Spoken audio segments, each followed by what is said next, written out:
અખિલ ભારતીય પંચાયત પરિષદના હોદ્દેદારોની વરણી કરવામાં આવી હતી। ડોક્ટર રાજેન્દ્ર પ્રસાદ દ્વારા દિલ્હીથી 1959ના રોજ અખિલ ભારતીય પંચાયત પરિષદની સ્થાપના કરવામાં આવી। હાલમાં સુબોધકાંત સહાય તથા કાર્યકારી અધ્યક્ષ અશોક ચૌહાણ, રાષ્ટ્રીય સચિવ સોનલબેન ડાંગરિયાની આગેવાનીમાં ગુજરાતમાં અખિલ ભારતીય પંચાયત પરિષદના નવા રંગરૂપ સાથે હોદ્દેદારોની વરણી કરવામાં આવી, જેમાં ગુજરાતના પ્રમુખ તરીકે હિરેનભાઈ પટેલ, ઉપપ્રમુખ રાજુભાઈ રાવલ, કાર્યાલય મંત્રી ધર્મેશભાઈ ચાવડા તથા અનેક જિલ્લા અને તાલુકા લેવલે હોદ્દેદારોની વરણી કરવામાં આવી। હિરેનભાઈ પટેલની ટીમ જિલ્લા પંચાયત, તાલુકા પંચાયત અને ગ્રામ પંચાયતના ગામડાઓના વિકાસ તથા સવલત માટે કાર્યરત રહેશે। આ અંગે વધુ વિગત अब तक મીડિયાની મુલાકાતે આવેલા ભારતીય પંચાયત પરિષદના આગેવાનોએ માહિતી પૂરી પાડી હતી।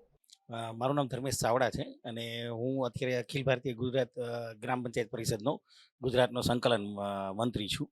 મારી પાછળ જે ઊભા છે દુધાત્રા સાહેબ, એ ગુજરાતના પ્રેસિડેન્ટ છે અને રાજુભાઈ રાવલ છે વાઇસ પ્રેસિડેન્ટ છે અને મનીષાબા વાળા છે એ રાજકોટ તાલુકાના પ્રેસિડેન્ટ છે।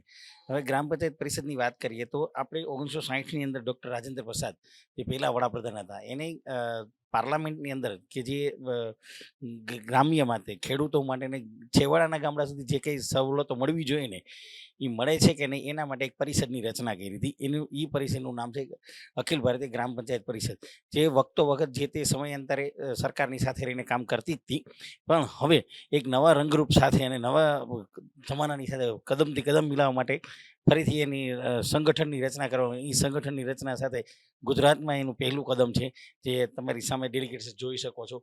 હજી ઘણા બધા ડેલિગેટ્સ છે કે જેની રચના અને સંગઠનની અંદર સમાવેશ કરવામાં આવશે।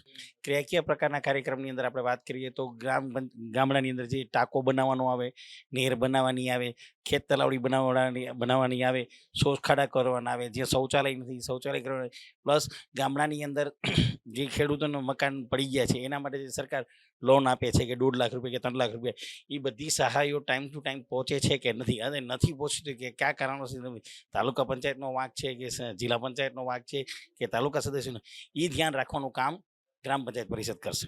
એના માટે સરકાર કાર્યક્રમ કરે છે, તાલુકા પંચાયત કરે છે, ગ્રામ પંચાયત કરે છે, પણ એ જે સહાય નથી કેમ નથી પહોંચી ને એના માટેનું કામ આ ગ્રામ પંચાયત પરિષદ કરશે।